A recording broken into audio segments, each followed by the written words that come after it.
Het wie deze zomer minder druk bij de bregen en sluizen in Friesland. Dat blijkt uit tellings van Provinciale Wettensteert. Tussen 1 april en 31 augustus zijn er haast 114.000 jachten en zeilboten teld.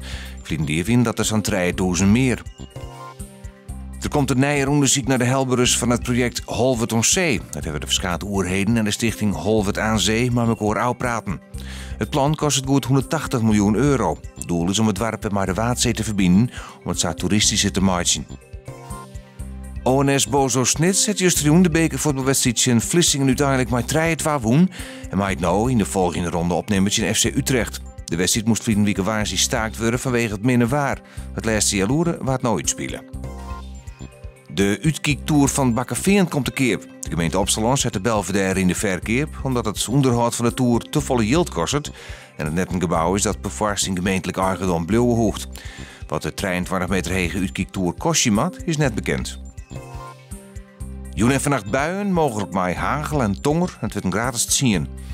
Morgen pittige buien, met tonger en windstjetten. Letterlijk komt de zinnen er nog wat bij. Het wordt 16 graden en de zuidwestenwind is matig ontkräftig.